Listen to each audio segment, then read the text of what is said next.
Üdvözöllek titeket, üdvözlök mindenkit. Én Tóth Balázs vagyok, a Comsignia kommunikációs szakértője, és örülök, hogy eljöttetek a sajtórendezvényünkre, amelyen azt próbáljuk bemutatni, hogy a hagyományosan azért vascsövekkel és acélfogaskerekekkel dolgozó kerékpáripar már rálépett egy hasonló digitalizációs útra, mint az autóipar.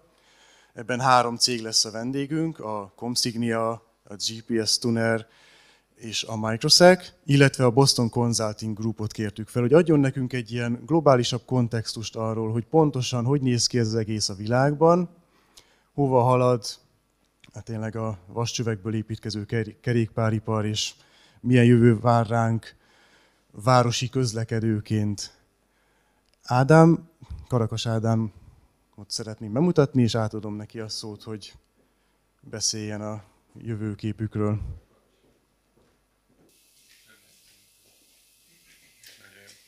Szervusztok, üdvözlök mindenkit!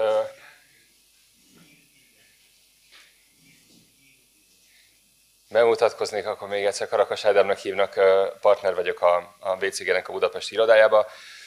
A portfóliómban többek között mobilitás, elektromobilitás, mint témák, amikkel én foglalkozom itt a régióban, és azon túl is, úgyhogy remek lehetőség arra, hogy köszönöm szépen én is a meghívást, felkérést, hogy itt egy pár percben, mielőtt a panel elkezdődik, felvezessem, meséljek az új mobilitásról, mi hogy gondolkodunk erről, hogy látjuk az adott témát.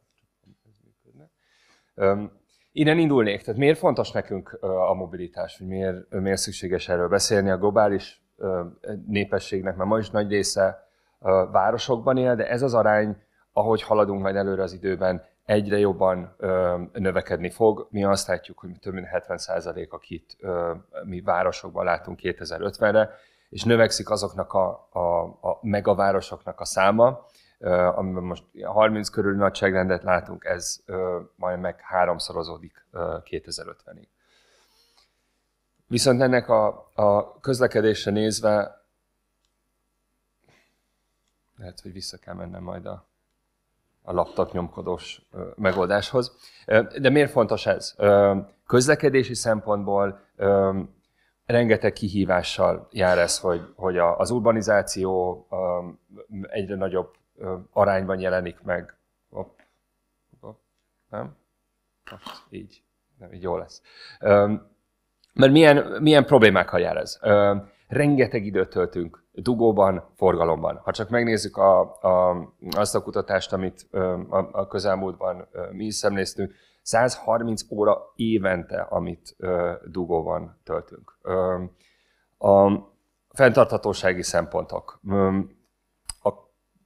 Ha csak Magyarországról indulva, meghatározó az, ami szén-dioxid kibocsátás szempontjából közlekedéshez köthető. 6 gigatonna globális szinten. Ha csak Magyarországot nézzük, nekünk egyébként a közlekedés arányaiban nézve, még egy nagyobb szeletet is jelent, mint ha mondjuk ezt én egy globális szinten nézem. Emellett pedig nem menjünk el a biztonság kérdése mellett. Igaz, javuló, de még mindig nem fényes a halálozási statisztikák, mert tehát igenis a közúti balesetek egy komoly baleseti forrás, egy haláloki forrás, hogyha a számokat tekintjük. Ezért gondoljuk azt, hogy előre tekintve fontos foglalkozni mobilitással és annak az új formáival. No. Hogy is néz ki az új mobilitás? Még mielőtt belemegyünk majd itt a részleteibe. Hagyományosan elkülönülő közlekedési módok, amikkel mindig, ha gondolkodtunk közlekedésre, hogy is néz ez ki. Van egy autóm, használok tömegközlekedést, esetleg van egy kerékpárom, amire fölülök a hétvégén. Ez ami, ahogy haladunk az új mobilitás felé, ahogy mi hívjuk, egyre inkább összekapcsolódnak a különböző közlekedési módok. Egyrészt a közöttük lévő átjárhatóság, a közöttük lévő kommunikáció egyfajta egy ilyen egészé, egy szélesebb ekoszisztémává kezd összeállni a különböző közlekedési irányok, különböző közlekedési módok, tehát már egy ilyen koherens egészet alkot, ahhoz képest, amit mondjuk most látunk, hogy ezek el vannak különülve egymástól. Ha 2035-re tekintünk ki, hogy nézhet ki az új mobilitás világa? Egy hatalmas piac.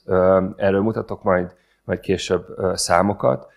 Ha azt nézzük, hogy mobilitási szektoron belül, és ennek egyébként része a mai autógyártás, autóipar, ahonnan a növekedés várható 2030-2035-ig kitekintve, ez szinte teljes egészében az új mobilitáshoz kapcsolódó részek.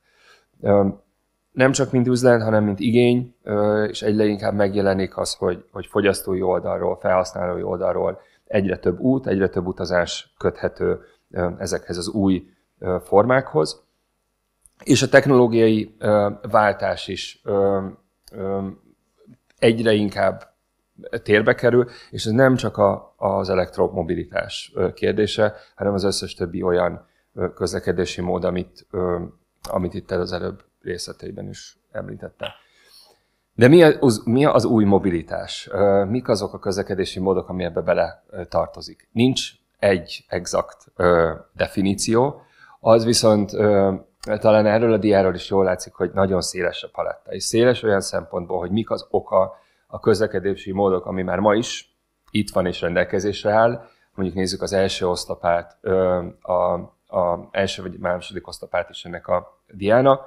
De ott vannak azok a már jövőbe tekintő, ma még lehetőségek, vagy álmok, hogyha így fogalmazok, ami a következő évek vagy évtized kérdése lesz, hogy mik lesznek azok a technológiailag belépő új formák, amik megjelennek. A ma itt lévő mikromobilitási megoldások közül is számtalan olyan van, amit mondjuk nem láttunk jönni 5-10 évvel ezelőtt, tehát van egyfajta ilyen technológiai érdekesség, vagy bizonytalanság is, hogy pontosan hova fog ez a piac eljutni mondjuk 10-15 éven belül. Fogyasztói oldalról, hogyha tekintjük, igenis itt van az igény az új mobilitási módokra, az új mobilitási formákra. Készítettünk egy ehhez kapcsolódó fogyasztói felmérést.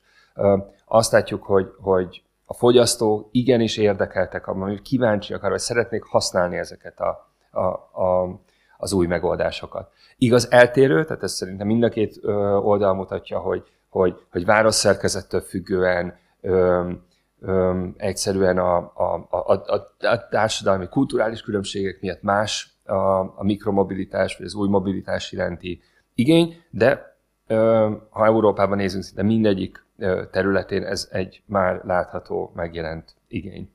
Ugyanígy egyre inkább felmerül annak a kérdése, hogy mire használjuk a saját gépjárművünket. Hány autót tartunk otthon, mire használjuk az autót, mi annak a létjogosultsága. És pont ebből a tanulmányon volt egy érdekes meglátás az is, hogy az autó tulajdonosoknak 10-20%-a gondolkodik azon, hogy feladná azt, hogy neki saját tulajdonú gépjárműve legyen, ami azért mindenképpen egy érdekes kép.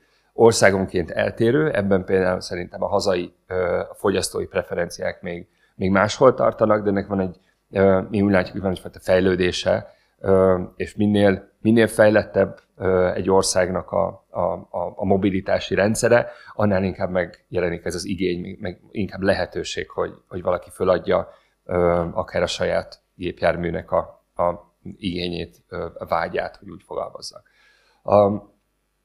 Említettem, hogy egy igen komoly piacról beszélünk, amikor erre az új mobilitási szegmensre tekintünk. Ma még a teljes mobilitáson belül a hagyományos szegmens, a klasszikus mobilitás adja a profit pool, a bevételi poolnak a jelentős részét. Ugye itt arányokról beszélünk, mert így is egy szemmel látható az, ami az új szegmensekhez kapcsolódik. Viszont előre tekintünk 10-15 évet, akkor azt látjuk, hogy a régi világ, új világ aránya szinte ki fog egyenlítődni. Ami azzal jár, hogy a növekedés, amit várunk, az leginkább ezekből az egyrészt új technológiákból, és ez mind jelent hardware-t, szoftvert, innen fog érkezni. De ugyanúgy része annak a zöld résznek, ami ott látszik a bárcsárton, ami fokozatosan növekszik, az a fajta szolgáltatóipar, ami ezzel kapcsolatban meg tud jelenni. Megosztó szolgáltatások, közös szolgáltatások, minden egyéb olyan, ami összekapcsolja a fogyasztókat. Ennek mentén mi az, ami ezt lehetővé teszi? Ismét 2035-ös kitekintés, mert talán ez egy érdekesebb 2035-ig nézni 2024-ből. 30 már szinte itt van a sarkon, én úgy szoktam vele fogalmazni. Látjuk azt, hogy mi azt várjuk, hogy az elektromos technológia gépjármű oldalon, személygépjárműveket, hogyha nézzük, az lesz a domináns technológia, ami meg tud jelenni, de az, hogy használjuk, az viszont új elemek jelennek meg, és ez az új elem a megosztott használata a gépjárműveknek és az egyéb közlekedési módoknak is. Illetve önvezetés, ez egy pár éve már pár éve jelent meg, és nem fontos új területté vált. Az arányt, igaz, a mostani legfrissebb, azt mondom, hogy gyerekbetegségek vagy küzdelmek után egy lassabb felfutása, de már így is egy látható résszel számolunk 10 éven belül a gépjármű közlekedés területén. Lezárva, mi az, amit ebből látunk, és itt már kitekintve előre? Mi a víziónk, hogy fog kinézni a mobilitás? Egy sokkal átjárhatóbb, egy sokkal színesebb képpaletta, mind technológiai, mind pedig felhasználási szempontból, amit várunk. Ez elengedhetetlen lesz ahhoz, hogy a városaink még élhetőbbek, könnyebben átjárhatóak legyenek, és ez nem csak mint felhasználó, nem csak mint kényelmi szempontból, hanem ennek van egy nagyon fontos gazdaságfejlesztési része is. Azt látjuk, hogy azok a városok, amik közlekedési szempontból jobb adottságokat tudnak biztosítani, annak megvan a gazdasági haszna és a gazdasági élénkítő vagy fellendítő lehetősége, és ez nem csak nagyvárosokra, hanem ugyanígy igaz a közepes és a kisebb méretű városokra, csak mindenhol a saját a mérethez, az adottságokhoz mért lehetőségeket, kihívásokat kell megfelelő eszközökkel kezelni. Én nagyon örülök, hogy ebben a témában, meg ebben a fejlődő iparágban vannak jeles hazai képviselők, akik talán nálam még jobban és még többet foglalkoznak ezzel a kérdéssel, nekik adnám most át a szót, és ha bármilyen kérdés ez az előadáshoz, akkor én itt leszek még a panelbeszélgetés után is. Köszönöm szépen!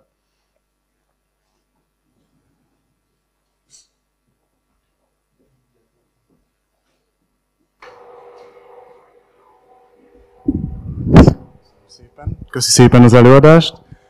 Akkor a vendégeimet, a beszélgető társaimat szeretném ide a pódiumra szólítani, hogyha nevezhetjük ezt a sarkot a pódiumnak. Kérlek, fogjatok egy mikrofont.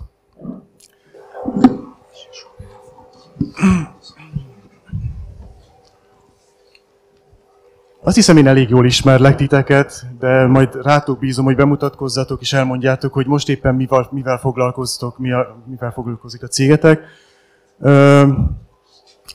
Annyit talán azért elmondhatok előre, hogy átlag közlekedőként tényleg annyit látunk ebből az egészből, hogy vannak bérelhető flották, vannak közbiciklik, saját biciklik, ismerjük talán a gyártókat, esetleg a flottaszolgáltatókat, de hogy az egész rendszer mögött egy több száz cégből álló iparág húzódik meg, lassan már akkora méreteket ölt, mint az autóipar. És ebben az iparágban ez a 3 cég is egy jeles globális szinten jegyzett szereplő. Kérlek, Gáborral kezdve mutatkozz be a közönségnek, és meséld el röviden, hogy mivel foglalkoztok. Köszönöm szépen a felvezetést, meg köszönjük szépen a meghívást. Tárnok Gábor vagyok, a GPS Tuner Systems alapítója, ügyvezetője. A cégünk szoftverfejlesztéssel foglalkozik immár 21 éve, és ennek az időszaknak a jelentős részét a mikromobilitási szektorban hajtottuk végre. és mondhatom azt, hogy több mint egy évtized ezen belül is az elektromos meghajtású e-mobility, e-micromobility szegmensben tevékenykedünk, főleg applikációkat fejlesztünk, amik segítenek a felhasználóknak megfelelő útvonalat tervezni, ajánlani, és jobban kihasználni egész egyszerűen a járművei képességét. Tovább is adnám a szót. Üdvözlök mindenkit, Virág László vagyok, az egyik társalapítója és műszaki igazgatója a Comsignia Kft-nek. A Comsignia egy hazai cégként indul, de most amerikai központtal rendelkezik, de továbbra is 90% a munkának, a kollégáknak az itt van Budapesten. Járműkommunikációval foglalkozunk, ugye főként autó-autó közötti kommunikáció és az infrastruktúra között. Ezt tesszük mind az autóiparban, mind az infrastruktúrában, tehát városi környezetben, autópályás környezetben, illetve nemrég elkezdtük a mikromobilitást vagy mikromobilitást is lefedni, hasonló szolgáltatásokkal és termékekkel, és a mindent is összefogó gyakorlatilag egy ilyen Connected Services üzletágat is elindítottunk, ami az adatokból hasznos információt igyekszik kinyerni, és ezt visszajuttatni igazából a forgalom résztvevőinek, legyenek ők kerékpárosok, rolleresek, gyalogosok, autósok, és igazából bárki más. Tehát alapvetően járműkommunikáció az egyetlen tevékenysége a cégünknek, de ezen belül szinte minden aspektusával foglalkozunk, még akár ilyen bányás, kikötő, logisztika, ilyen utolsó mérföldes delivery és egyéb területeken is. Hegedűs Márton vagyok, a Microsec-től. A Microsec-et talán jobban onnan ismerik, hogy elektronikus aláírás a fő tevékenységünk, e-signó szolgáltatunk. 20-25 éve foglalkozunk elektronikus aláírással, azaz iratok hitelesítésével. Innen kanyarodtunk az autók közötti kommunikációnak a hitelesítésére, ugyanis az a víziónk, hogy 5-10 éven belül az autók egymással is fognak kommunikálni, tehát nem csak a GPS jeleket fogunk nézni, és nem csak internetről érkező információkkal fogunk foglalkozni, útvonalat tervezni, hanem egymás között fognak az autók kommunikálni, aminek egy fontos szerepe, hogy az üzenetek megbízhatóak legyenek, és ezzel foglalkozunk. Akkor megragadnám az alkalmat, hogy vissza is kérdezzek, hogy a ti megoldásotok hogyan jut el a végfelhasználókig, hogyan juttok be a gyártási láncba, vagy hogyan juttok el egy vevőtökhöz, legyen az akár egy város, vagy egy autógyártó.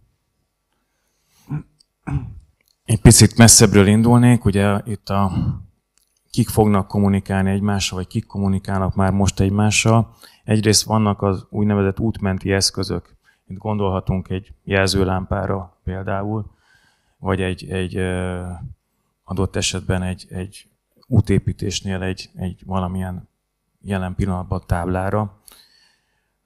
Illetve vannak a járművek, vannak a kerékpárosok, autók. Ezek kommunikálnak egymással. Az egész iparágban nagyon sok szereplő van, akiken keresztül el fogunk jutni a végfelhasználókhoz. Ugye az egyik azok, akik egyik fő szereplő csoport, az útkezelők. Itt egyrészt kell gondolni az autópályákra, másrészt a mikromobilitás esetén a városokra, városi közlekedési szervekre. Ők is igénylik a szolgáltatásainkat. A másik oldalon pedig a járműgyártók, ugye mi autógyártók, kerékpárgyártók, rollergyártók, azok, akiken keresztül el fogunk jutni a végfelhasználókhoz.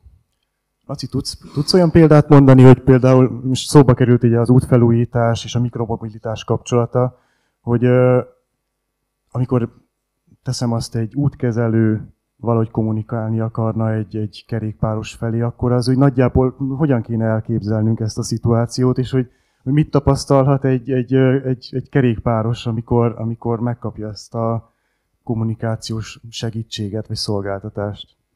De ugye igazából ez attól függ, tehát hogy a ma valóságát, rideg valóságát kérdezed, vagy igazából egy elképzelt kicsit utopisztikusnak tűnhető jövőt, mert ugye ez a hogyan kellene, vagy mire számíthat. Ma a valóság az, hogy megyek a kerékpárúton, vagy odállt valaki, vagy feltúrták, és akkor megpróbálok hátra nézni, hogy vajon elütnek, amikor kikerülöm. Világos. Ugye az ideális az lenne, hogy minden kerékpárban, minden közlekedésben résztvevő valahogy része ennek a rendszernek, és tudjunk kommunikálni, kooperálni a másikkal. Én úgy tanultam a Crest, hogy a vezetés az egy társas játék, és hogy muszáj ugye kooperálnunk a másikkal, de hogy ez egy elég nehéz feladat. És ez egyre nehezebb, hogyha ebbe bevonjuk ugye a gyalogosokat, bringásokat, rollereseket, és még sorolhatnám. És ez az utopisztikus világ, ez még 5-10 év, vagy akár ez több is lehet, attól függ, hogy hova tesszük ugye azt a mércét, vagy vonalat, hogy elége nekünk 50%-os penetrációs szint, vagy kell a 90, vagy ne adj Isten a 100. Ahol el akarok ezzel jutni az az, hogy ezen kooperatív rendszerek, vagy járműkommunikáció a megfelelő biztonsági rendszerekkel együtt kell, hogy működjön a ma szolgáltatása. Legyen ez egy jelzőlámpa, legyen ez egy intelligens tábla, bármi, és alapvetően, ahogy mi ezt látjuk és elképzeljük, és több helyen adott esetben működik is, hogy van egy zárt csoport, akinek ma már értéket teremt egy ilyen kommunikációs rendszer, legyen ez egy ilyen e-bike flotta, mondjuk egy városba, de az, hogy ez az info jusson az autóshoz, oda mondjuk ki lehet tenni egy intelligens táblát, ami jelzi, hogy jön az elektromos bicajos, neki van elsőbséges, figyeljen erre ugye a sofőr. És hogy ez tud működni a másik irányba, de hogy alapvetően a meglévő intelligens közlekedési rendszerekkel együtt kell, hogy működjön. Ma, és valószínűleg még nagyon sokáig egy ilyen rendszer. Gábor, ti szerintem sokkal régebb óta dolgoztok kerékpárgyártókkal, mint mi a Comsigniánál. Mi a tapasztalatod, milyen elvárásokkal jönnek a kerékpáros cégek a szoftvergyártók felé, és mesélj arról, hogy ti milyen értéket visztek be a kerékpározásba? Való igaz, régóta együtt dolgozunk a gyártó cégekkel. Nem volt egyszerű az indulás, mert a kerékpár meg a szoftver az nagyon távol állt mondjuk egymástól egy 15 éve például. Tehát meg kellett velük értetni vagy barátkoztatni azt a gondolatot, hogy egy applikáció, egy informatikai rendszer az kiegészítője tud lenni egy ilyen klasszikus dolognak, mint a kerékpár. Persze, amikor a kerékpárokból az elektromos meghajtások megjelentek, akkor ott egy kicsit maguk a gyártó cégek is szembe találták magukat azzal, hogy itt vannak kommunikációs rendszerek, amik az elektromos kerékpár különböző komponensei között kommunikációt oldják meg. Tehát hirtelen belecsöppentek ebbe a világba, és akkor úgy értelmezhetőbbé vált ez a szoftveres megoldás is, amit mi próbáltunk nekik promotálni. Annyit kell tudni, csak egy pici háttérinformáció, hogy mi, ahogy említettem, mi végfelhasználóknak készítjük a szoftvereket, de valójában üzleti partnereken keresztül. Tehát mondok egy példát. Például ott van az amerikai nagy bicikligyártó cég, a Trek. Nekik mi készítjük a hivatalos applikációjukat. Természetesen Trek név alatt fut, tehát ez egy ilyen úgynevezett white label applikáció. Le lehet tölteni a storeból, tehát amikor valaki megveszi a kerékpárt felhasználóként, akkor az le tudja tölteni ezt az applikációt. Ingyenesen hozzá tud kapcsolódni a biciklihez Bluetooth-on keresztül, onnan adatokat tudunk kiolvasni, például, hogy mennyi a töltöttség egy ilyen biciklinek, az akkumulátor szintre gondolok. És ezt meg tudjuk jelenteni utána térképen, hogy akkor meddig tud elmenni, figyelembe véve a domborzatot, figyelembe véve az időjárást. Olyan útvonalat tudunk tervezni, ami bicikliseknek való, tehát bicikli utakon, kisebb utcákon próbáljuk őket ugye a forgalmas utakról a kisebb utcákra terelni. Ez részben kényelmi, részben baleset megelőzés szempontjából sem rossz. De mindenképpen mi partnereken keresztül jutunk el a végfelhasználókhoz, nem közvetlenül, úgymond. És reagálva a többieknek a felvetésére, ez az úgynevezett V2X technológia, tehát hogy az adott járművek tudnak egymással kommunikálni, adott esetben egy autó meg egy bicikli. Ebben mi is nagy jövőt látunk, és olyan típusú baleset megelőzési lehetőséget, ami pillanatnyilag más technológia nem kínál manapság, és ezt szoktam is mondani, ha már csak egy ember életet ezzel meg lehet menteni, akkor igazából mindannyian boldogak lehetünk. Úgyhogy ezért is léptünk úgymond partneri viszonyba veletek, hogy a szoftver, mint egy kijelző felület tudja értelmezni ezeket a V2X-en keresztül küldött üzeneteket, és megjeleníteni, tehát egy felületet ad a felhasználóknak. Ez érdekes, azon elkezdtem el gondolkodni, hogy ki mondja meg, hogy mi kerüljön be egy szoftverbe. A kerékpárgyártók már tartanak-e ott, vagy a közlekedők tartanak-e ott, hogy tudják azt, hogy milyen funkciók legyenek benne, illetve gondolok itt a bizalomra, meg a biztonságos kommunikációra is, hogy vannak-e olyan elvárások, amik akár megmondják, hogy milyen kiberbiztonsági követelménynek kell megfelelni, bármi hasonló. Tehát mi az a környezet, ahova beesik az általatuk fejlesztett szoftver, és igazából ki formálja ezt a környezetet? Hogy néz ez ki? Gábor? Tudom folytatni. Mondjuk a nagyobb cégek már értik, hogy egy ilyen szoftverben ők mit szeretnének látni, vagy a felhasználók mit szeretnének látni, tehát konkrétan kapunk kéréseket az irányukból. Persze van egy ilyen alapkészlet, ami rendelkezésre áll a platformunkon kifejlesztett dolgok, a navigációtól kezdve a tényleg hatótávolság számításig.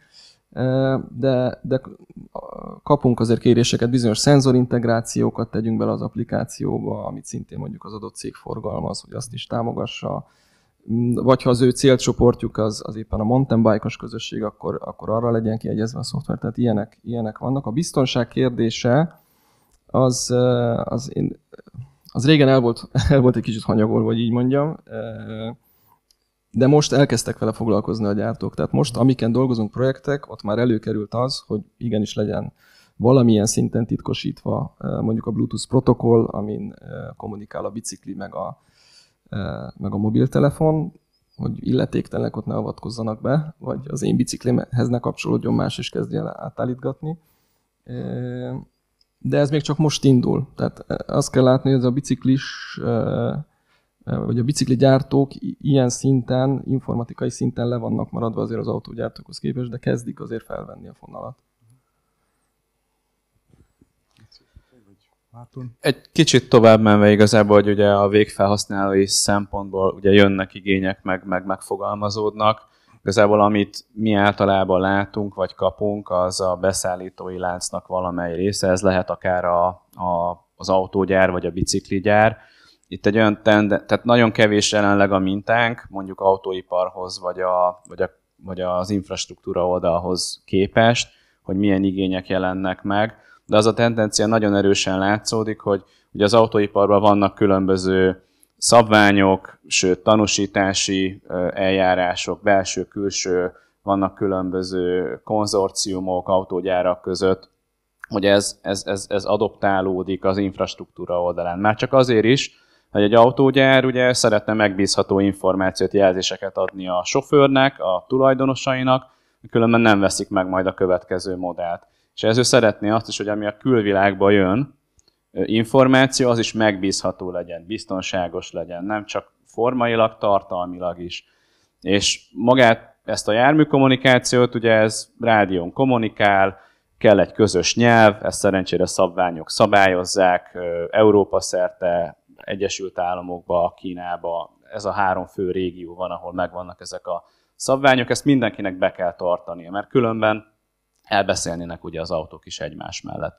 Tehát ezek ugye alapból átfolynak a biciklis vagy a mikromobilitási szegmensbe, és szerencsére azok az elvárások is, hogy mondjuk egy autóban milyen alkalmazások lehetnek, egy ráfutásos baleset, egy nem belátható kereszteződésbe oldalról érkező jármű esete, hasonló, és ugye ennek megvannak a mikromobilitásban az egyes válfajai. És ezek nagyon erősen jönnek ezekből a szegmensekből, a városi oldalakról. Hozzánk ugye ilyen forrásokból jutnak ezek el. Szinte mindegyiknek megvan az infrastruktúra vagy az autóipari oldala is. Én is erre csatlakoznék rá, hogy itt az autóipar egy picit előrébb jár, mint a kerékpárosok a biztonság terén, és látjuk, hogy ez fog bekövetkezni itt is. Ugye azt kell még itt látni, hogy vannak szabványok, amik már léteznek, biztonsági szabványok is, de ezek azért nincsenek kőbevésve, és ahogy az alkalmazásra sor kerül, ezek egy picit módosulnak, illetve van ennek nem csak a szabvány van meg, hanem utána erre mindenféle szabályozási politikát rá kell építeni, hogy működnek együtt a különböző szereplők, gyártók, ezzel kimondja meg, hogy akkor hogy kell mondjuk auditálni egy adott szolgáltatást. És ezek még kialakulóban vannak, és az a nagy esély itt Magyarországon, hogy innen Magyarországról is lehet befolyásolni ezeket a szabványokat, illetve az arra épülő szabályozásokat. Tehát mi, mint Microsec, kis magyar cég, benne vagyunk mind az EU-s szabványosítási folyamatban, mind az amerikai szabványokra épülő utána szabályozási folyamatban. És ezt innen Budapestről úgyhogy mondjuk nyilván legtöbbször online, de néha kimegyünk élőben, és innen irányítjuk. Nem irányítjuk, azért ez fellengzős, de innen van nagy szerepünk például ebben. Kitaláltam, hogy egy példát azért így próbáljunk így bemutatni a közönségnek, hogy zajlik az, amikor járművek kommunikálnak. Tehát valami olyasmire gondoltam, hogy ugye jön egy autó, van benne járműkommunikáció, ő pumpálja ki magából azt az adatot, hogy ilyen sebességgel haladok ebbe az irányba, és még zavarba jöttem. Nagyon sok minden. Tehát sok mindent. Igazából zavarba ejtő is lehet, és ugye ez egy fontos aspektus, hogy az adott járműre, aki ezt fogadja, mit vegyen figyelembe, mit ne vegyen figyelembe, és az milyen hasznos információt közvetít. De nem tudom, hogyha akarod persze folytatni Csak annyiban, hogy akkor van egy üzenet, amiben elküld magáról információkat, akkor egy Microsec egy valamilyen digitális aláírással adott esetben ezt hitelesíti, hogy ez igen, ezen van egy speciális digitális aláírás, amit ugye a küldő aláír, ebből a fogadó fél tudja, hogy a másik fél az egy megbízható fél. Adott esetben még azt is tudja, hogy az egy jármű, vagy pedig valamilyen útmenti eszköz. Ugye sokkal többet nem tudhat róla, tehát nem fogja azt mondani, hogy ő nem fogja elárulni a nevét, mert ugye az anonimitással is kell törődni, tehát azt nem lehet ebből a kommunikációból nem engedhetjük meg, hogy lekövethető legyen, hogy egy autó merre. Tehát nincs benne rendszámtábla adott esetben, vagy alvásszám, vagy ilyen Viszont adatok. A másik oldalról pedig az is egy követelmény, hogyha valaki fals üzenetet küld, akkor azért az meg valahogy visszakövethető legyen, hogy ki volt. Tehát ez egyszerre kell két ellentmondó feltételnek megfelelni, ezt szerencsére megoldotta a technológia. De ez a lényeg, hogy megbízható-e az, aki küldte az üzenetet. Hát akkor ott tartunk, hogy van egy autónk, aki elküldött egy üzenetet, ez most megbízható üzenet, akkor a túlsó végén egy kerékpár, vagy bármilyen másik jármű a környéken, ami a rádió hatósugarában van, fogadja ezt az üzenetet. Akkor mi történik ezzel az üzenettel, akár még a feldolgozás szintjén, és akár utána a megjelenítés szintjén, hogy jussunk el addig így fejben, hogy hogyan néz ki ez az egész kommunikációs láncolat. Onnantól kezdve, hogy van egy hitelesített állításunk arról, hogy én egy autó vagyok, 50-nel megyek arra. Hát ezt annyival még fűszerezném, hogy tehát most akkor én vagyok a biciklis, megkapom ezt az üzenetet, megnézem, hogy ez arra felé megye, mint amerre nekem ez releváns. Mint a rendszer maga az eszköz nézi meg, nem a így van. kerékpározó. A rendszer megnézi először is azt, hogy hát ezt lehet többféleképpen nézni, attól függ, hogy hogyan kell optimalizálni bizonyos algoritmusokat, megnézem, hogy rendben van-e a security-e, ha nincs, akkor mondjuk nem is foglalkozok vele. De tegyük fel, hogy akkor ezen túlment, akkor megnézem, hogy ő mögöttem van, előttem, jobbra-balra, vagy észak-kelet, stb. Ha nem releváns, szintén nem foglalkozok vele, megyek a következőre. Ha azt látom, hogy ez ugyanaz a kereszteződés felé halad, amerre én, akkor ugye elkezdenek dolgozni különböző szűrő algoritmusok, hogy valószínűleg ugyanakkor ére oda, mint én. Tehát ugye ez kiderül, tehát ahogy mondtad is, benne van a GPS koordinátája, annak a pontossága benne van, sebessége, gyorsulása, hányan ülnek az autóba, ége a lámpa, milyen sebesség, hol voltam a múltba, és valószínűleg hol leszek a jövőbe. Tehát, hogy ezeket a paramétereket minden autónak kötelessége belerakni, ettől még sokkal-sokkal több minden, tehát tényleg akár, hogy a kormányom hogy áll, mennyire van megnyomva az adott pedál, és akkor ugye én mint bicaj, vagy annak a rendszere ezt nézem, és amikor van úgymond egy ilyen célklasszifikáció, hogy ő lehet egy veszélyforrás számomra, akkor mennek rá úgy mondjuk a következő szintű applikációk, tehát hogy van-e mondjuk egy tényleg oldalról jön az autó, én vizuálisan nem látom,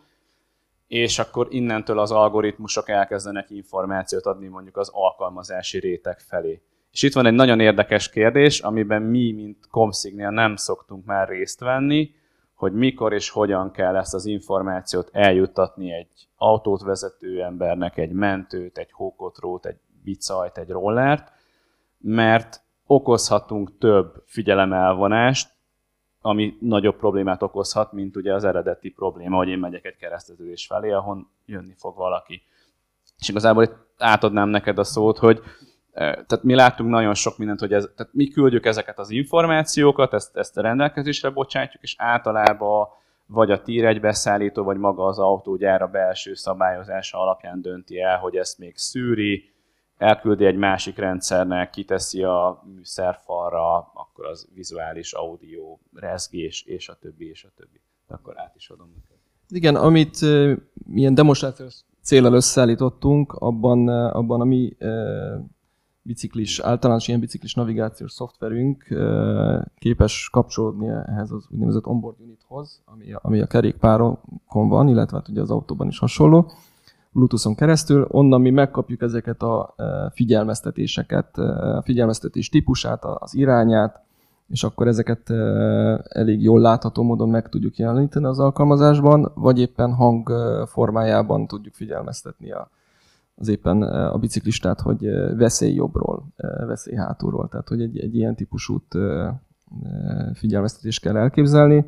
De dolgozunk olyan interfészeken is, most említhetném az okos szemüveget, ahol nem szükséges a kormányra pillantani, hanem gyakorlatilag az embernek folyamatosan látómezejében a szemüvegen keresztül lehet egy vizuális figyelmeztetést adni. Tehát van többféle módja, és hát én úgy vagyok vele, hogy a bicikliknél még megnyílik az a lehetőség is, hogy kétirányú kommunikációt lehet a biciklivel csinálni, és akkor ott egyébként lehet maga a bicikli, elveszi a motor rásegítést például, hogyha egy ilyen veszélyes szituáció van, tehát egyéb beavatkozási módszerek is vannak. Ezek még kicsit a jövő zenéje, de van fejlesztési lehetőség ebben az irányban is. Viszont köszönöm, és szerintem azért kanyarodjunk vissza oda, hogy mi most azt állítottuk, hogy megbízható ez az üzenet, de mi van akkor, hogyha nem? Tehát el tudjátok azt képzelni, hogy meghekkelik ezt a rendszert, azért amikor közlekedő autókról, biciklikről, ezek kapcsolatáról van szó, az emberbe felmerül, hogy így ne legyen már lehetősége egy hackernek arra, hogy ott kiáll az útszélére valami eszközzel, és belekiabálja a világba, hogy én a Titanic vagyok, és 500-zal megyek itt a Damjanics utcán, és húzódjatok félre. Mit lehet tenni, vagy hogyan készül fel a rendszer arra, hogy ezek a hackelések ne jöhessenek létre? Nyilván meg fogják próbálni meghackelni ezeket a rendszereket, tehát hogy a különböző motivációval, vagy poénból, vagy pedig rossz szándékkal, vagy pedig megfigyelni akarják egyszerűen azt a járművet. A hackelésen túl egyébként még van egy ehhez hasonló probléma, mi van, hogyha elromlik valahogy egy eszköz, tehát hogy azért ugye ezek számítógépek alapvetően, amiket emberek programoznak, lehetnek benne hibák, vagy egyszerűen lehet eszközhiba is, és mi van, hogyha egy autó magáról olyan üzeneteket küld, ami nem valós, ezt hogy szűrjük ki. Tehát egész egyszerűen ugye most megyünk az úton, látjuk, hogy az előttünk lévő autónak folyamatosan ég a féklámpája, akkor is, hogy gyorsít.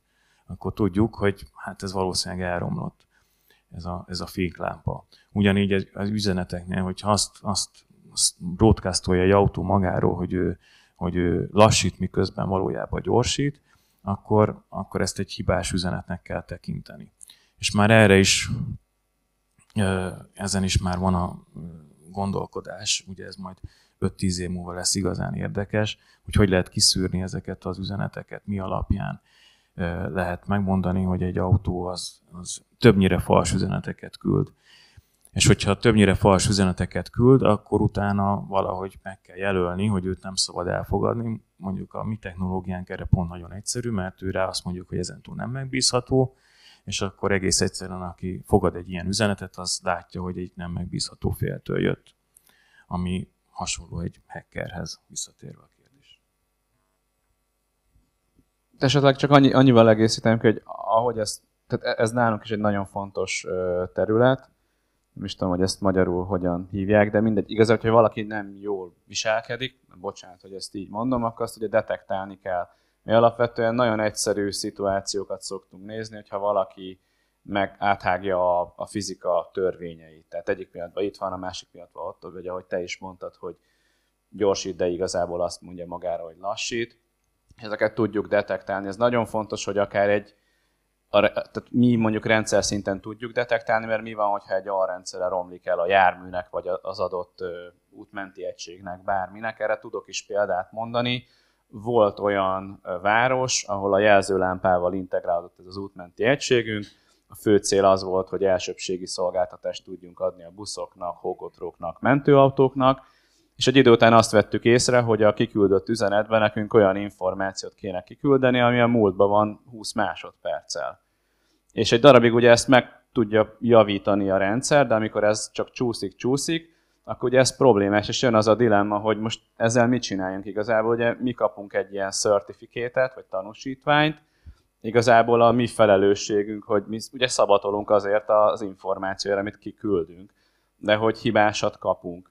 És volt olyan eset, amikor kvázi leállítottuk ugye az üzenetek küldését, hogy még nem volt kész ez a klasszifikáció, hogy tökéletes üzenetet hiszek magamról, jót, közepeset, rosszat, nem tudom, és akkor van az a szint, amikor azt mondja ez az egység, hogy jó, én inkább nem, csöndben maradok, mert akkor legalább nem mondok magamról hülyeséget. És ez egy módja, van ugye ez a tanúsítvány visszahívása, vagy megjelölése az adott járműnek, hogy ő problémás, senki se vegye figyelembe, és még nyilván lehet meg annyi más megoldása ennek, de ez nagyon-nagyon fontos.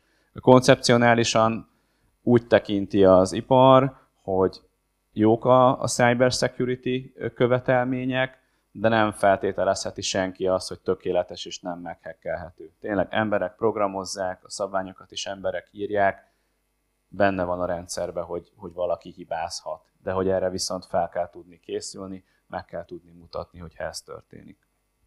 Van arról elképzelésetek, hogy ahogy a Boston Consulting tanulmányában láttuk, hogy mekkora lesz a piac, azt láttuk, hogy egy nagyon fejlődő, dinamikusan fejlődő piacról van szó, hogy szerintetek hogy fog ez a közlekedés kinézni 10 év múlva? Tehát, hogy a ti saját területeteken akár, hogy milyen lehetőségeket láttok?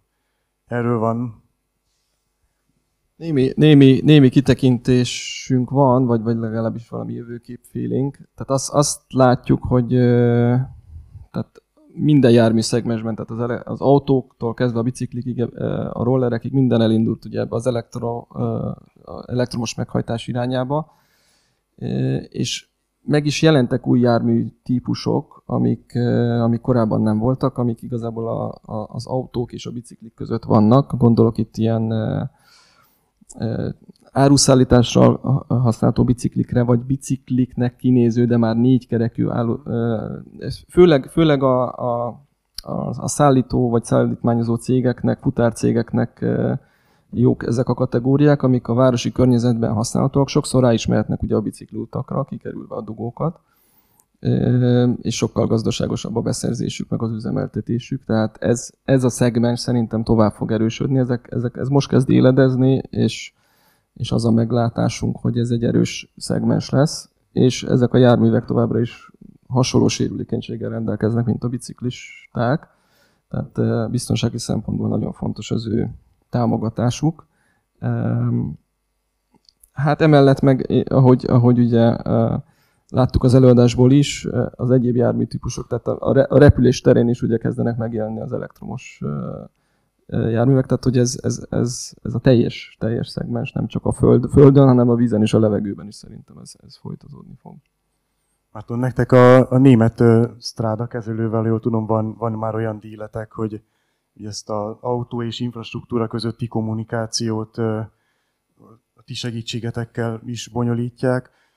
Milyen jövőbeli lépéseket látsz a piacon, hogyan fejlődhet ez tovább, akár a mikromobilitás irányába?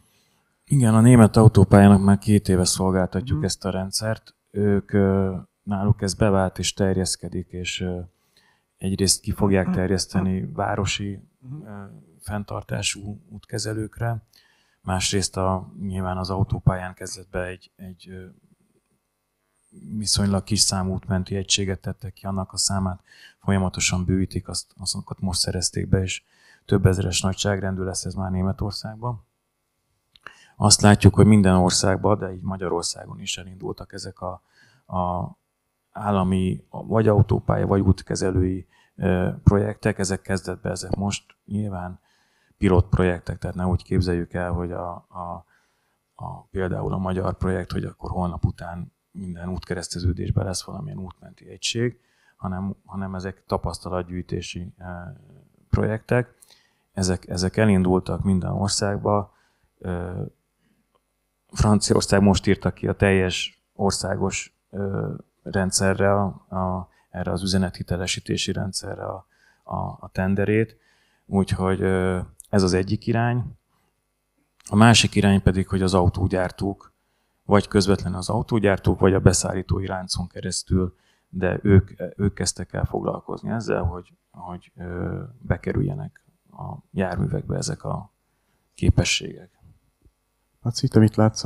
Én egyet visszalépnék, és tehát a globális piacot nézve, én nagyon örültem, hogy a prezentációban és a tanulmányban igazából visszaköszönnek azok, amiket mi is számolgattunk. Ugye tavaly volt egy nagy befektetési körünk, úgyhogy nekünk meg kellett csinálni egy hasonló piacelemzést, bár más szegmensekre, meg más kiindulási pontból, de hogy maga a piac és a piaci potenciál szerintem irgalmatlanul nagy. Már csak azért is, mert hogy maga a közlekedés az egy nagyon-nagyon szerteágazó rendszer, meg iparág.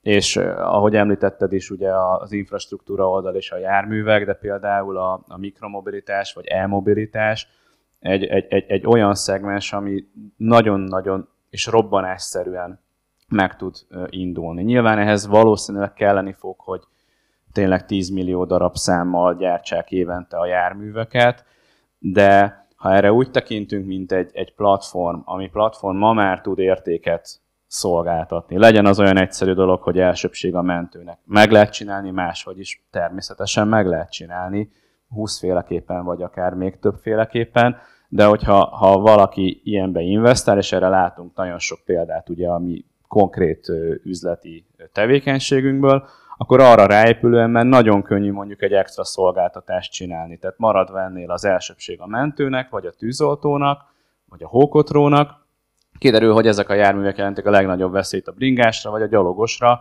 hogyha ők jobbra kanyarodnak. És akkor igazából itt az infrastruktúra oldalán egy plusz minimális befektetéssel egy kamerát fel lehet rakni, ami gyalogos detektál, ezt az információt el tudom juttatni a hókotró sofőrjének, és ez egy őrült nagy érték, hogy ő tudja, hogy amikor balra megy, vagy egy mentő, aki gyorsan megy, hogy ott valószínűleg gyalogosok lesznek.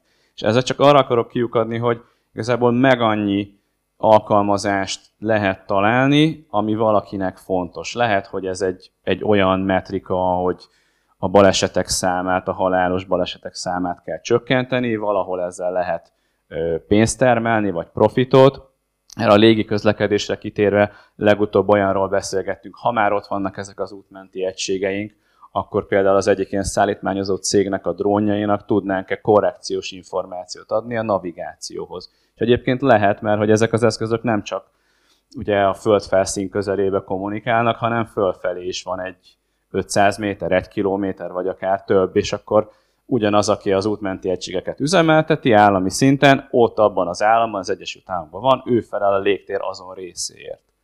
És hogy neki kell ezt majd megoldania. De erre még rengeteg más példát lehetne hozni, és tényleg rollereknek a biztonsága, szabályozása, a betartatása a különböző városi szabályoknak, a biztosító cégeknek adni információt, hogy igazából a felhasználó is egy észszerűbb rendszerbe legyen, kevesebbet fizessen, hogyha ő jól viselkedik, jól vezet, a biztosítónak is legyen egy közvetlen visszajelzése, hogy mik a trendek, hogy változnak.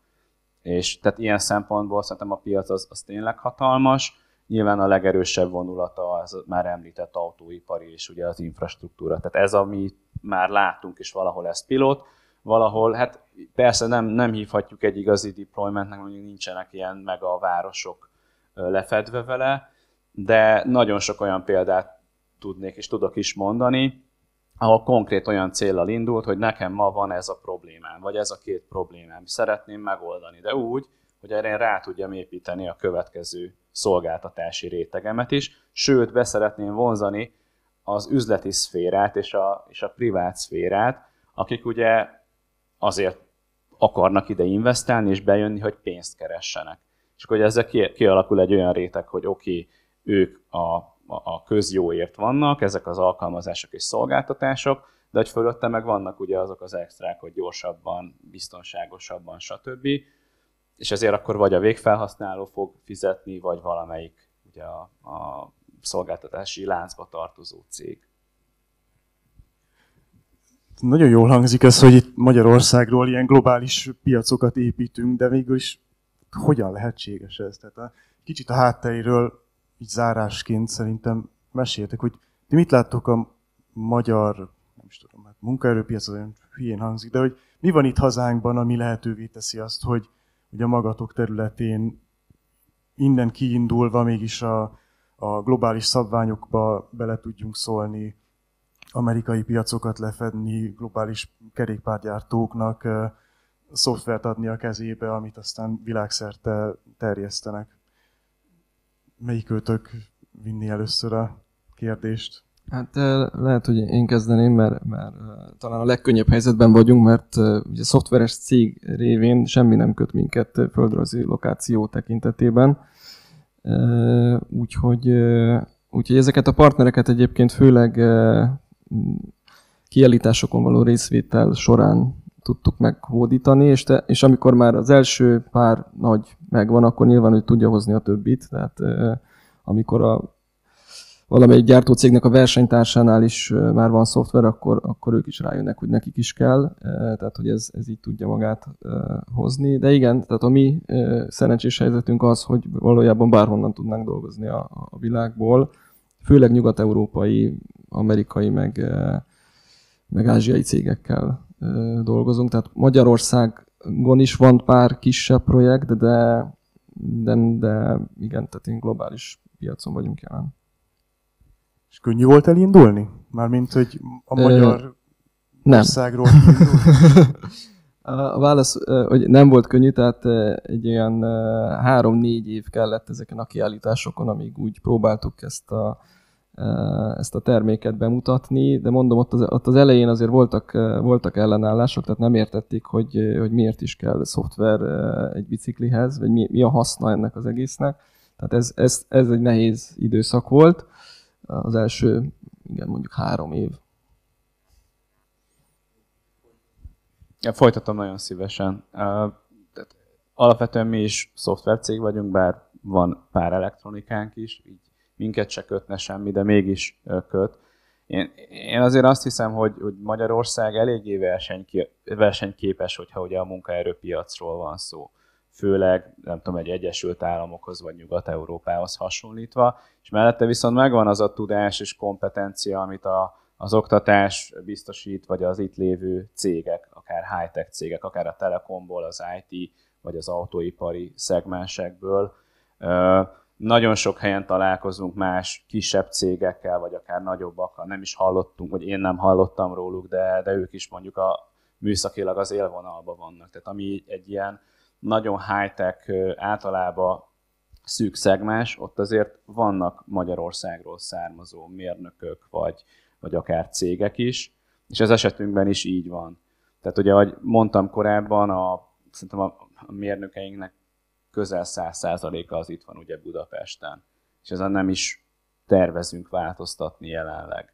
Tehát ez szerintem nagyon jó, és szerintem igazából ez most független Magyarországtól, de hogyha megvan a tenni akarás, meg hogy tényleg csinálja úgymond az ember, vagy a cég, akkor ezekbe a körökben nem nehéz belekerülni. És főleg, hogy ha újként az ember be akar kerülni, akkor mindig többet kell letenni az asztalra. És mondjuk ez esetünkben azt segítette elő, hogy nekünk voltak kézzelfogható megoldásunk. Nem csak egy szép videónk volt róla, nem csak egy szép prezentációnk, hanem ezt meg tudtuk mutatni egy járműbe. És ugye ezzel már egyből az ember oda kerül, hogy jó, oké, akkor ez tényleg működik, ez tényleg valóság, akkor segítenétek-e a szabványosításba, segítenétek-e a szabályozási rendszert véleményezni, és a többi. És gyakorlatilag, ha az ember bírja kapacitással, meg fókusszal, akkor az egészbe be lehet kerülni, amiben egyébként érdemes is, mert egy csomó insightot tud az ember szerezni arról, hogy merre fog menni mondjuk a szabályzási része.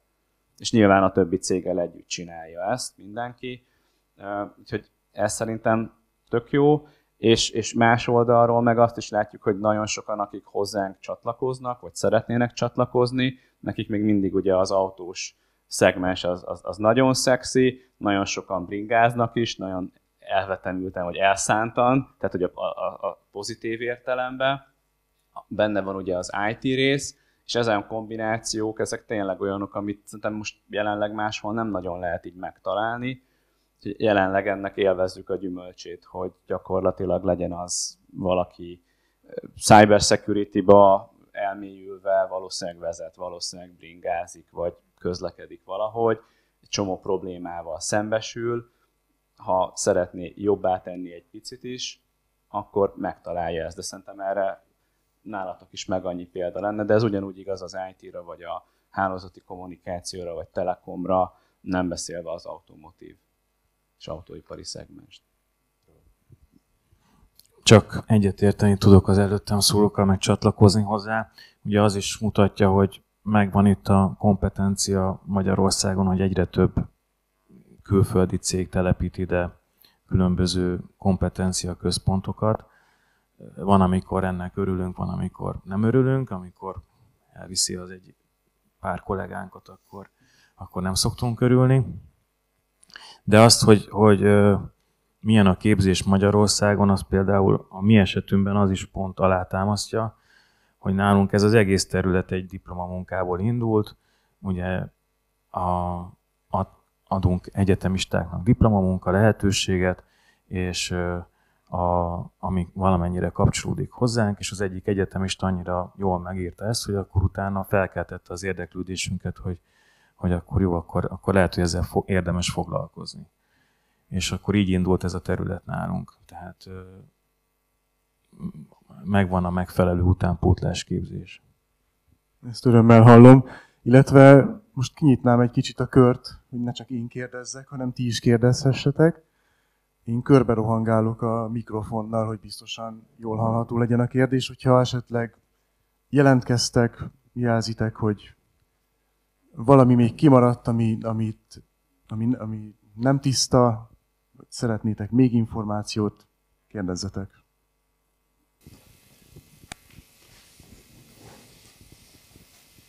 Köszönöm szépen. Nem feltétlenül biztos, hogy technológiai kérdést teszek fel. Szent Gál Edith vagyok a Kossuth Rádióból. 2 kérdésem lenne. Az egyik nagyon érdekes, ez az okos szemüveges dolog, hogy ez mennyiben segíthet abban, hogyha például ezek a mikroeszközök ugye a járdán is közlekednek.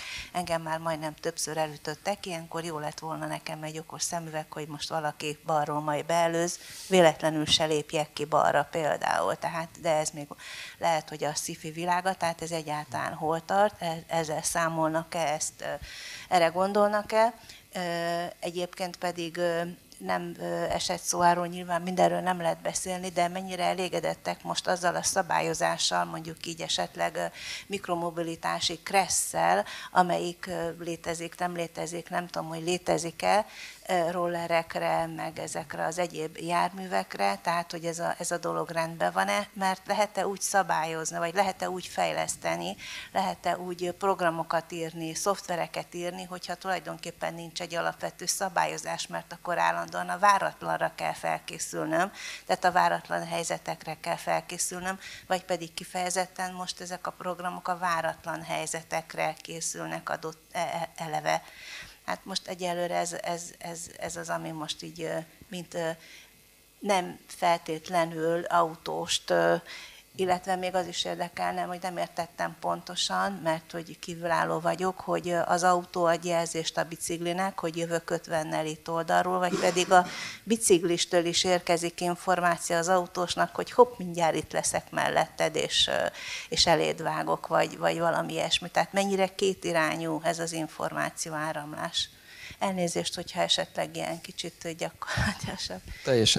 Teljesen jó kérdések. Megpróbálok az elsőre válaszolni, erre az okos szemüvegre. Nekünk is ez még újdonság, múlt héten érkezett az irodánkba ez a prototípus, és ez úgy kell elképzelni, mint egy napszemüveget, tehát viszonylag hordható típus, nem azok a sisakszerű dolgok, amik eddig léteztek. Ez egy teljesen viselhető napszemüvegszerű megoldás.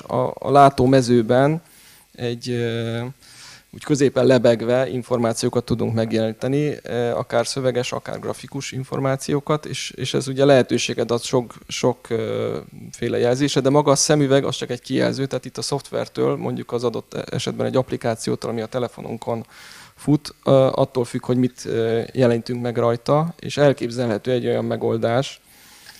Persze ez ilyen gyalogos V2X technológia kellene, hogy egy gyalogos is értesítést kapjon veszélyes szituációkról, például egy gyors roller vagy kerékpár a járdán közlekedik. Nem hiszem, hogy ez a nagyon közeli jövőben meg tud valósulni, de tehát itt a nagyon közeli jövőről mondjuk azt mondom, hogy egy éven belül, de még az is lehetséges. Erről lehet, hogy Laci többet tud mondani. Hát, rákapcsolódhatok, általában úgy szokott lenni, hogy a gyalogos a legutolsó ebben, aki rá kell kényszeríteni itt valamilyen beavatkozásra, mert tényleg milyen eszköze van az embernek. Ha éppen egy okos szemüveg, vagy a fülébe zenét hallgat az ember, akkor mondjuk ezt el lehet juttatni, de jön valaki gyorsan a járdán, nem tudom, ott mindig a másik járművel kellene valamit csinálni, aki ugye a nagyobb veszélyt jelenti, tehát ahogy így megyünk lefelé. Tehát ez sok autógyár esetében is úgy van, hogy nem a gyalogost próbálják rákényszeríteni erre, hanem hogy mondjuk akkor a féket megnyomni az autóban, vagy egyéb más megoldás.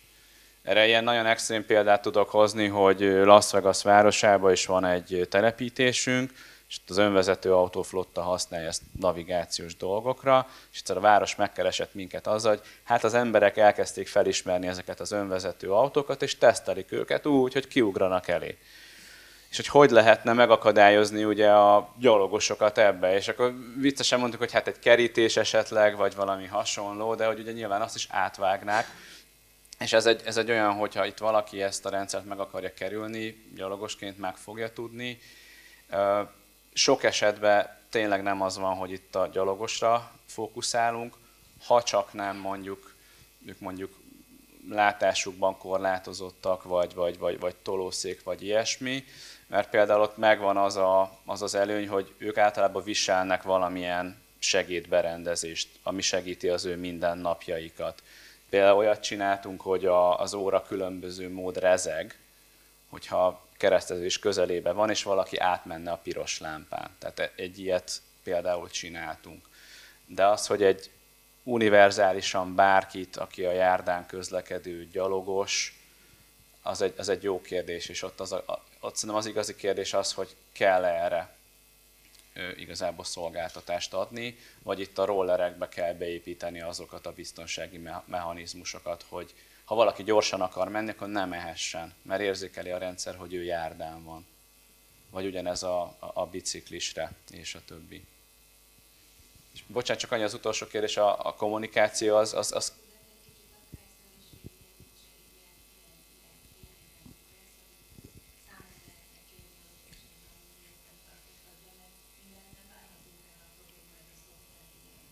Ez így van, és igazából a második kérdés, ez egy nagyon izgalmas terület, és alapvetően a gyors és egyszerű válasz, hogy igazából reagálni a bizonytalan szituációkban, ez ma a fő cél. Nagyon jó lenne egy erősebb szabályozási rendszer, sőt nagyon jó lenne, hogyha úgy univerzálisan gyalogos, biciklis, rolleres és egyébként autós is jobban ismerni a közlekedési szabályokat. Tehát ezt mindig el szoktam mondani, amikor megkérdezik, hogy mondjuk mit emelnék ki így az egész ökoszisztémából, mint lehetőség vagy eszköz, hogy javuljon a közlekedésbiztonság. Szerintem az oktatásnál kezdődik, és nem úgy, hogy az iskolapadban, hanem hogy tényleg az emberek jobban tisztában legyenek azzal, hogy ha én járdán száguldozok a rolleremmel, akkor mit lehetnek annak a következményei. És akkor nagyon sok ember szerintem ezt nem csinálna. De erre meg annyi példát lehetne hozni. Jó lenne, ha lenne erre kressz, jó lenne, ha lenne, és ugye ezek azért alakulnak, de általában eléggé lassan, sajnos. Valamilyen szintű törvényi szabályozás erre van, legalábbis elektromos kerékpárok esetében van ez a 25 km/h határ, ami fölött a motor nem segíthet a hajtásban, és ezt elég szigorúan be is tartják a gyártók. Ez Európában is van, Japánban is van, sőt még Amerikában is van, egy picit eltér, de nagyjából ez a nagyságrend, ahol korlátozzák. Ez persze ad egy ilyen érdekes élményt a felhasználóknak, ugyanis 25 km/h-ig könnyedén tekeri az ember, onnantól viszont nullára csökken a rásegítés, tehát amikor valaki 26 km/h-val szeretne menni, azt már mind önerőből kell, hogy megtegye, ami a komfortérzetet kicsit csökkenti, de mindenképp van rá azért szabályozás, mert ezek a járművek, akár az elektromos kerékpárok vagy rollerek meglepően veszélyesek tudnak lenni. Nem is egy halálos baleset történt egyébként az elmúlt években ilyen típusú járművek kapcsán, mármint hogy ők elütöttek mondjuk egy gyalogost, erre gondolok.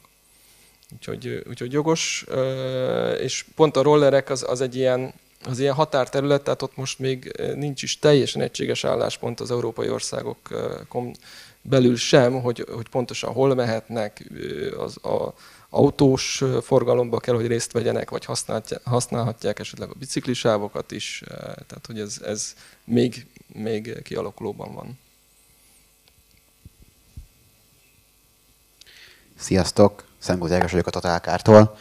Balázsral már azt hiszem, hogy 2020 óta beszélünk V2X ügyben, ami most már ugye 4 éve van, és én így külsős szemmel ehhez képest azt látom, hogy az akkor felvázolt V2X terjedési ütemterv az nem teljesen úgy van, ahogy elképzeltük. És legutóbb talán 1 éve beszélgettünk arról, hogy ennek az egésznek a terjedési sebessége az mennyiben valósult meg a víziókhoz képest.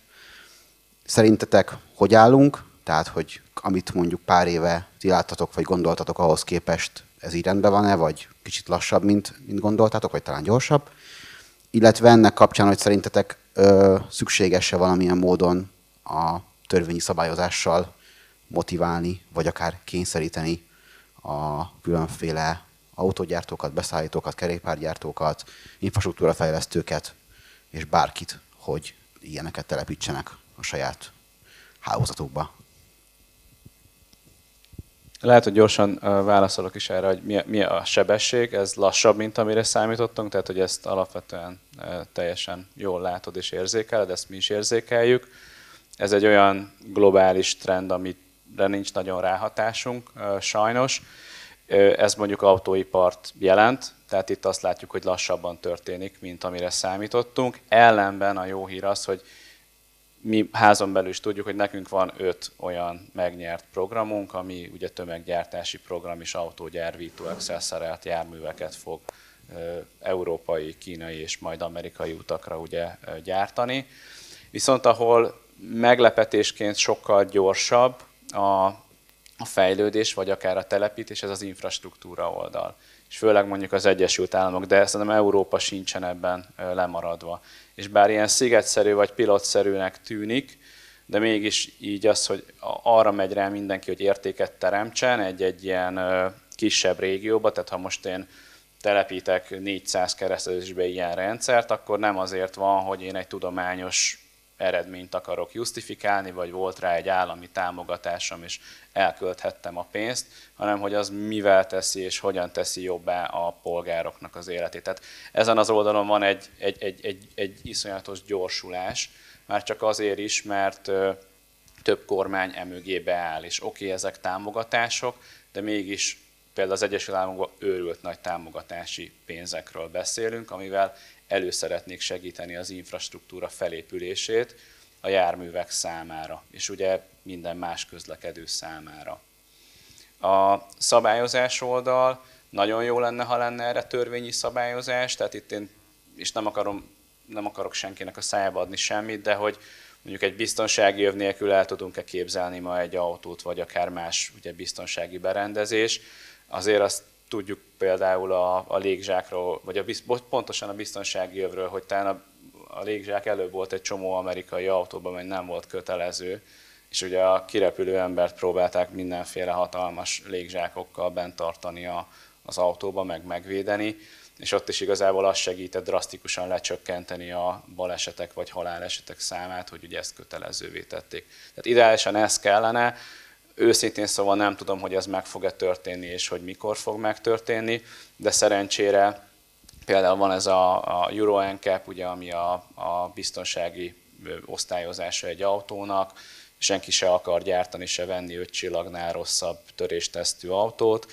Itt a roadmapjén van gyakorlatilag a V2X az NCAP-nek, ami azt jelenti, hogy először közvetetten pontokat lehet szerezni ugye az 5 csillagos értékeléshez, későbbiekben viszont kötelező elemként fel fogják tüntetni, hogy muszáj a megléte, hogy 5 csillagos értékelést kapjon egy adott jármű. Tehát ma ilyen eszközökkel erősítik, illetve katalizálják ezt, de szerintem akkor fog ez igazán beindulni, amikor tényleg a mi programjaink is nem csak ezek léteznek a világban szerencsére, hanem több ilyen gyártási program, amikor nem csak egy autógyár, aki mondjuk ma ugye Európában ezt már csinálja és szolgáltatja, hanem 3, 4, 5, 6 és utána később 10, 15, 20 autógyár fogja az autóiba belerakni.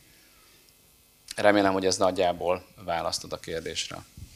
Igen, talán annyival még kiegészíteném a biciklisek szempontjából, tehát ugye mivel szorosan együttműködünk gyártókkal, egy picit belelátunk az ő lelki világokba is.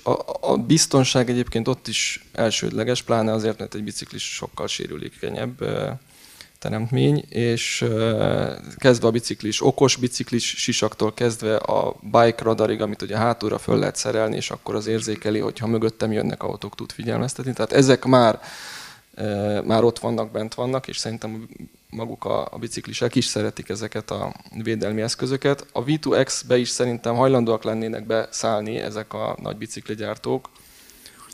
Az elsődleges szempont az szokott náluk lenni, hogy jó, de mennyire elterjedt ugye a rendszer, tehát ők akkor szeretnének ebbe belépni, amikor tényleges elterjedése van, és emiatt működőképessé válik a rendszer, úgyhogy ez egy kicsit ilyen, tehát azon múlik, ha minél több autóba, teherautóba, buszba bekerül, akkor szerintem a biciklisek is azonnal be tudnak, mert a gyártók be tudnak lépni, és be tudják tenni a biciklikbe ezt beépített modulként.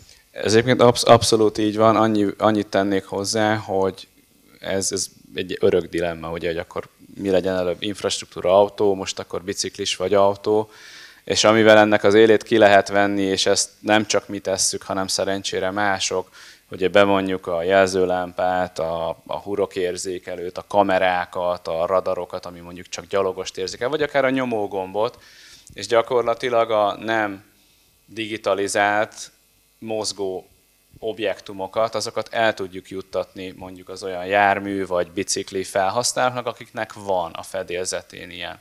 Tehát gyakorlatilag ezzel tudjuk azt megcsinálni, hogy a nem kommunikációra képes gyalogos megjelenjen mondjuk az én kijelzőm most képletesen, mert nem biztos, hogy ha autóba ülök, vagy kell, hogy lássam, hogy ott futkos valaki a térképen, de ez az, ami meg tudja azt a kritikus tömeget, illetve azt a penetrációs szintet lépni, hogy a bicikligyártók látják, hogy oké, lehet, hogy az én bringásom nem fog az elején információt kapni, de tudom, hogy a szemetes kocsi, a tűzoltó, a mentő, a rendőr, stb. Engem lát, és hogyha én hallom a szirénát, akkor tudom, hogy ő pontosan tud rólam, hogy itt vagyok valahol, és ki fog kerülni. Tehát ez szerintem egy óriási dolog, és tényleg áthidalja azt a küszöböt, hogy 10 évet kelljen arra várni, hogy minden autóba benne legyen, és akkor még ez egy nagyon ambíciózus dolog volt ez a 10 év.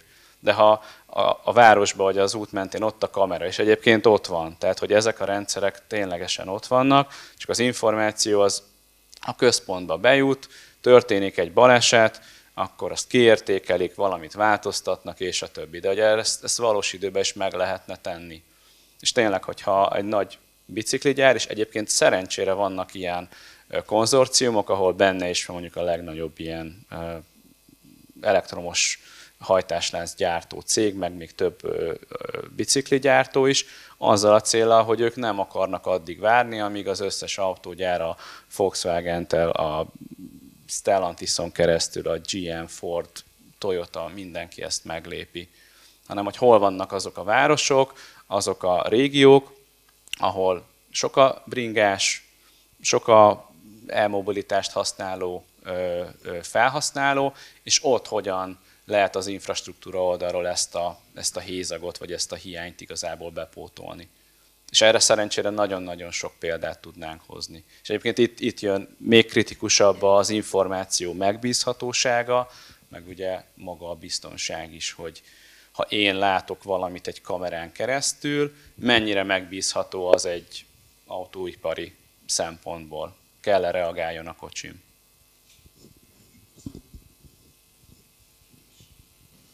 Karlovics Kristóf vagyok, az automotor és az autószektor képviseletében.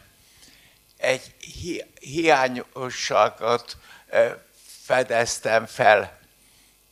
A Karakás Ádám bevezető előadásában a csartokon kizárólag, ha jól figyeltem, kizárólag csak e-bringát és e-rollert láttam.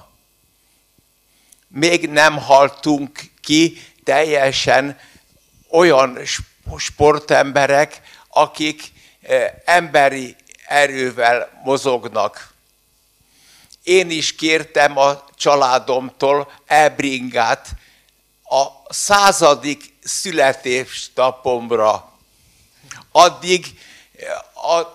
Addig hátralevő 19 évben emberi erővel mozgok. Természetesen a emberi erővel hajtott biciklikben nincs gyárilag semmiféle elektromosság. Hogy ezeket is bevonjuk a rendszerbe, ahhoz nem elég egy okos szemüveg, mert valaki viselhet dioptriás szemüveget, és napszemüveget is.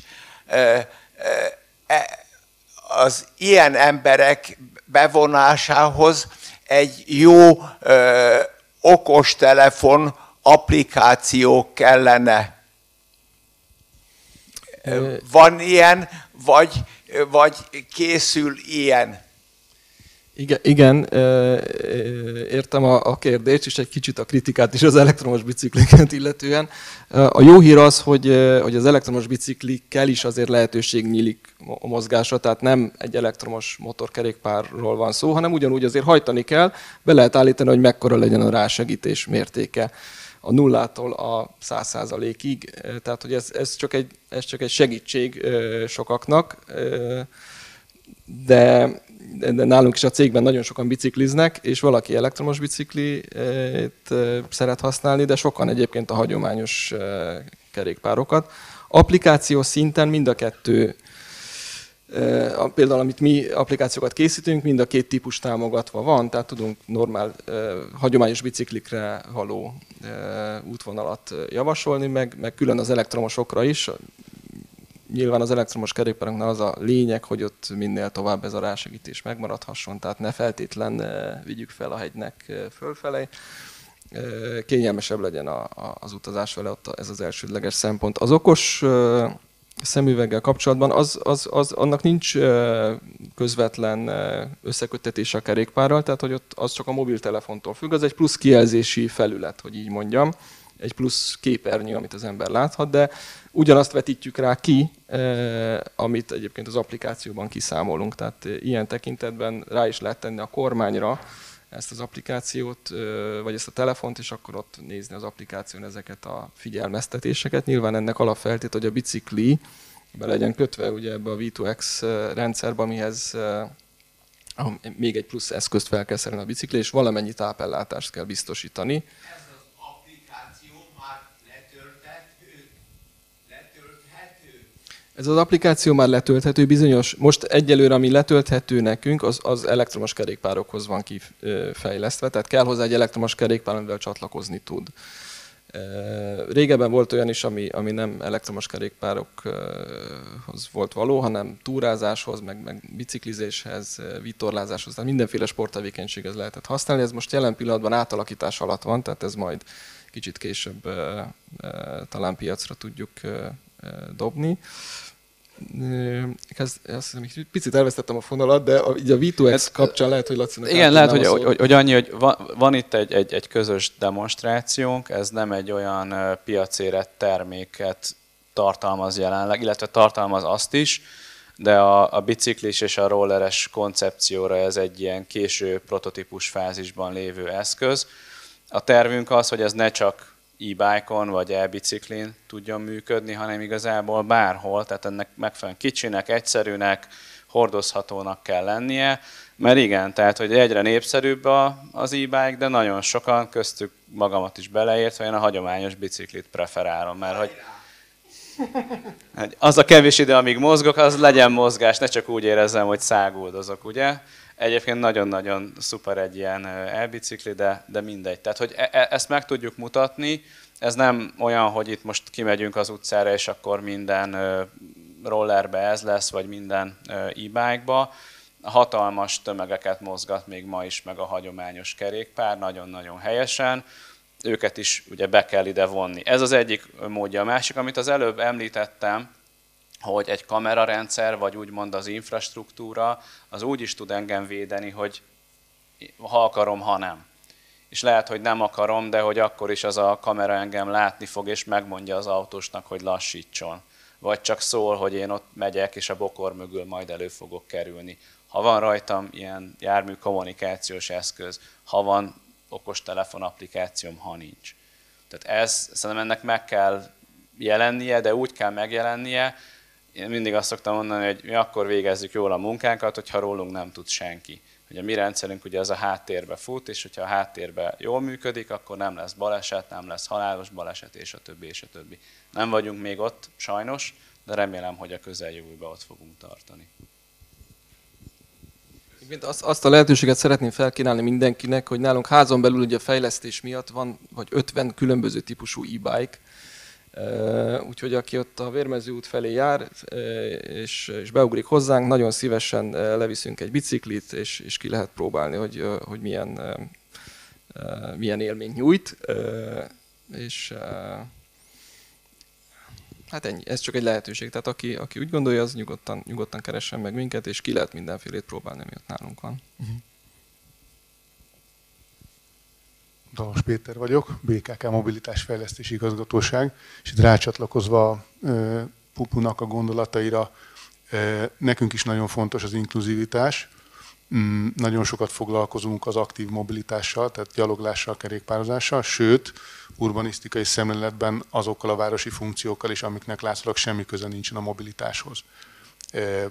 Labda után átfutó gyerek az utcán, és ilyen sztorik, játszótér, idősek a köztereken, ilyen use case-ek. Tesszük ezt azért, mert a BKK nemzetközi munkacsoportokban együttműködik a világ legsikeresebb városaival, és azt látjuk, hogy azok a sikeres városok, akik úgy fejlesztik a mobilitásukat, hogy nem csak a mobilitásra koncentrálnak, elsősorban nem a az egyéni gépjármű közlekedésre koncentrálnak, hanem a közösségi közlekedés és a hozzá csatlakozó aktív és mikromobilitásra, plusz az egyéb városi funkciókra. És itt, bocsánat a hosszú felvezetésért, a Mártonnak volt egy elszólása, ami arról szólt, hogy az autógyártók mennyit tesznek a közlekedők biztonságáért. Amit mi látunk, és elsősorban a városi közlekedésben látunk, hogy az autóban ülők biztonságáért rengeteget tesznek az autógyártók és a körülöttük lévő okosipar, ugyanakkor nagyon keveset foglalkoznak az autón kívül működő közlekedőkkel és nem közlekedőkkel.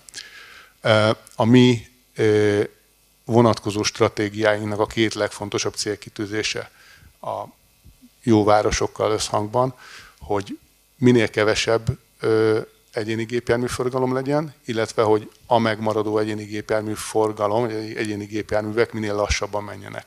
Ugye itt a kritikus tempó az a 30. És a konkrét kérdésem az, hogy ti hogy látjátok, hogy a technológiáitokkal, illetve a szabályozási törekvésekkel ezek a célkitűzések mennyiben segíthetők, vagy nem segíthetők mai szemmel? Mikromobilitási szemmel, akár mondjuk a biciklik vagy a rollerek felől közelítjük meg a kérdést. Ugye itt két irányú kommunikáció lehet az eszközzel, tehát szoftveresen, vagy akár a felhőből ezek irányíthatók, vagy vezérelhetőek. Teszem azt, mondjuk a rollereseknél is vannak olyan zónák, ahol igazából le kéne szállni a rollerről, vagy nagyon lassan lehet csak menni. De rá lehet kényszeríteni a felhasználót, tehát egész egyszerűen az eszköz abban az adott geolokációs zónában, amit előre lehet definiálni, ott egyszerűen máshogy viselkedik, mint a város más pontjain. Tehát ilyen informatikai távoli ráhatások egyébként elérhetőek. Nem tudom, hogy van-e már ilyen a piacon, de ez mindenképpen megvalósíthatónak tűnik. Hát igen, ez a törekvés pedig, hogy minél több a városon belül be a mikromobilitás irányába eltolni, ez egy teljesen jó irány. Persze ott még mindig sok résztvevője van a közlekedésnek, vagy marad, tehát a probléma továbbra is ugye fennáll, hogy az ő interakciójukat, vagy ütközésüket, vagy balesetveszélyes helyzeteket valahogy el kell tudni kerülni.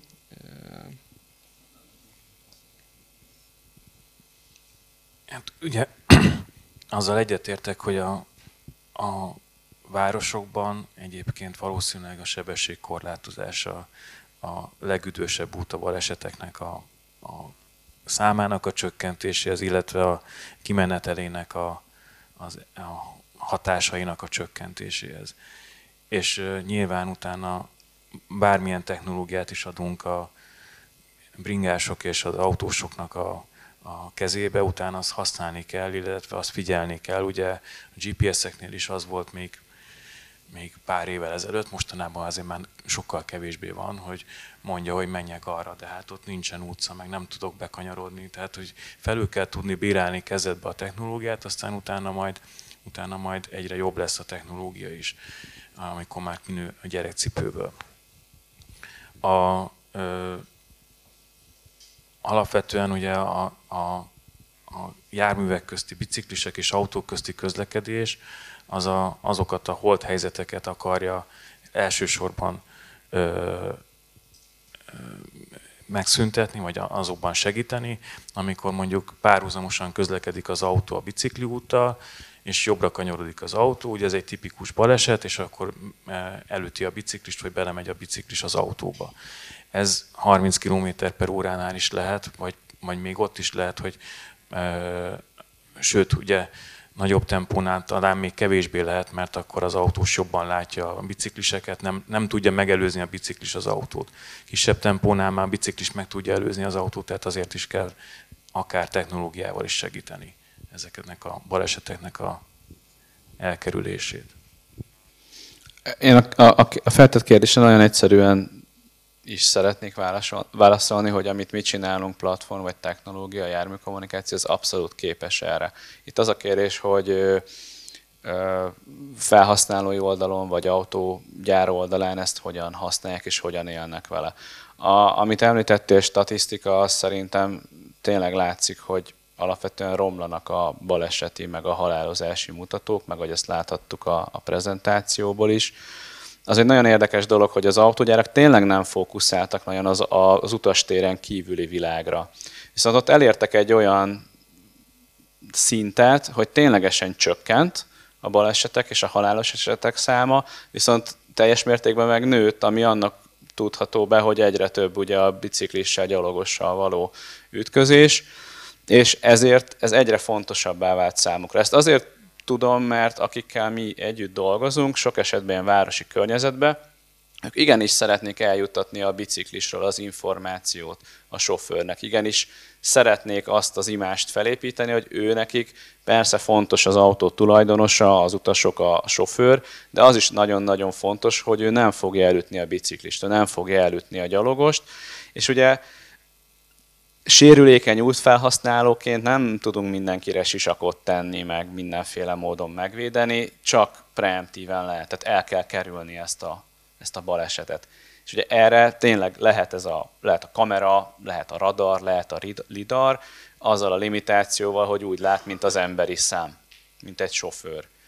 A járműkommunikáció meg átlát a falon, a bokron a többi autón. Nyilván a másik probléma, hogy ott kéne, hogy legyen mindenkibe, vagy legalábbis az infrastruktúra bizonyos pontjaiba. De hogy ilyen szempontból szerintem ez az a platform, amivel ezt el lehet érni, és be lehet tartatni. És hogyan lehet betartatni? Ezt lehet ugye direktbe, hogy akkor az autósok ki vannak tiltva, ez valahol tud működni, valahol kevésbé. Ezt lehet úgy indirekten csinálni, hogy sok egyébként amerikai város is gondolkodik azon, főleg így az elektromos autó térhódításával, ugye, hogy az adókat majd hogyan tudják behúzni, amit eddig ugye az üzemanyagból, hogy ugye megtett kilométerek alapján, és ez is menjen mondjuk a jármű kommunikációs platformmal, és úthasználati díj belső régiókban magasabb, ezzel is arra ösztönözve mindenkit, hogy üljön át tömegközlekedésre, üljön át bringára, üljön át máshova, és akkor így lehet ezt gyakorlatilag kikényszeríteni indirekt módon. Egyébként az nagyon-nagyon tetszett, amit említettél, hogy más aspektusait is nézitek. Például nekünk ez segített konkrét üzletfejlesztésben is, hogy nem csak arra, hogy oké, minden autóban ott kell, hogy legyen minden kereszteződésben, mik az igazi problémák, mik azok a látszólag nem releváns, de egyébként nagyon is releváns és kapcsolódó témakörök, amivel ugye ezt az értékláncot fel lehet építeni. Szerintem ez tök jó, és én tényleg azt tudom mondani, hogy ez a platform ez képes erre. A kérdés ténylegesen az, hogy ezt kik hajlandóak és hogyan használják. Szerintem legyen ez a zárszó, mert jó hosszan belementünk a kérdésekbe, válaszokba, de arra kérlek titeket, hogy kint még nyugodtan fogyasztatok kávét, szendvicset, illetve ott a hátsó asztalon látható a demónk, amit nemrég az Amsterdam Intertraffic kiállításon is megmutattunk a nagy közönségnek, hogy hogyan nézhet ki ez egy autó dashboardján, műszerfalán, hogyan nézhet ki ez egy rolleren. Nem mertünk a bizonytalan időjárás miatt előre azzal készülni, hogy titeket rollerra ültessünk, vagy állítsunk, ezért most ez egy ilyen statikus demo, de kérlek titeket, hogy akkor folytassuk a beszélgetést a körül, illetve a szendvicsek körül. Köszönöm, hogy itt voltatok.